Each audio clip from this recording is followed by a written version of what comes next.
Hi, and welcome to Overtime, the Grey Cup edition. I'm Nicole Dubé, and as always, I'm joined by Ted Wyman, sports editor of the Winnipeg Sun.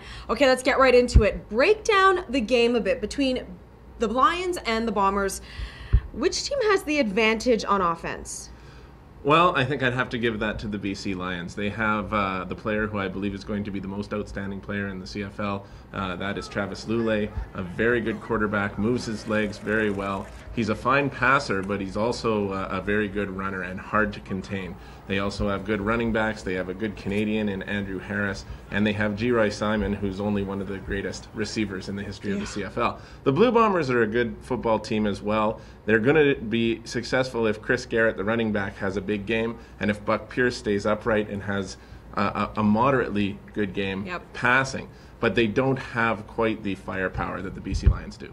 Okay, what about on the defensive side of the ball? That one is the Bombers all the way. They've been the best defensive team in the CFL this year. They have time and time again proved that they can stop teams. They shut Hamilton down to the tune of just 3 points last week, and that was a week after Hamilton had scored 52 the previous week against Montreal. So I think the Bombers absolutely have the edge on defense, but the BC Lions are a strong second as far as the CFL goes, and there are no slouches in that area. Slight edge to Winnipeg. Yeah, I would agree with that. Okay, we can't ignore the special teams then.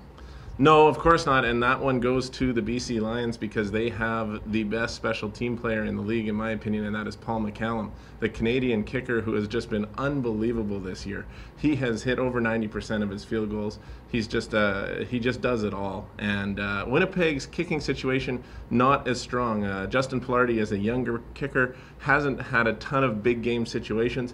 He's been good for the Bombers this year, but he's no Paul McCallum. And the return games, well, the Bombers' return game hasn't been spectacular this year, although it's sufficient. The Lions, I think, have a bit of an edge there as well. So if it comes down to that part of the game, I think BC's going to have the edge.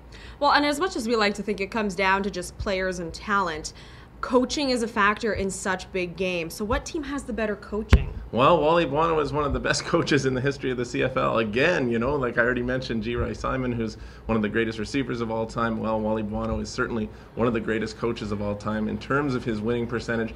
Here's a guy, though, who said that he could have been fired at any time this year, earlier when they started out so poorly, and he could have been fired last year when they started out so poorly. Turned the Lions around incredibly well. And, of course, Paul LaPolice is only in his second year as a head coach. I think he's done an excellent job, but there's been a lot of people in Winnipeg that have questioned some of the calls that Paul LaPolice has made, and he can't make any mistakes in this game. Definitely an edge to the Lions. No one can afford to make any mistakes. Okay, Ted, I'm going to put him on the spot. If you had to pick, who do you think is going to win the Grey Cup? Well, I said before the playoffs even started that the Winnipeg Blue Bombers, after clinching first place and hosting the playoff game at Canadian Stadium, would make it to the Grey Cup.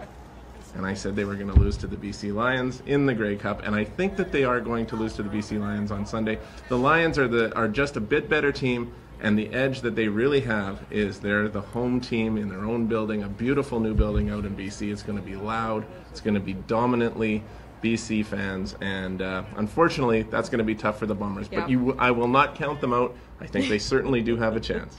Absolutely. They're there, right? They're there, and they're a good enough team that they can win this thing. It's just you have to say one team or the other, and I think it's going to be the Lions. Okay, well, I guess we'll find out on Sunday. We will indeed. Thanks so much, Ted. That's all our time for Overtime. Take care.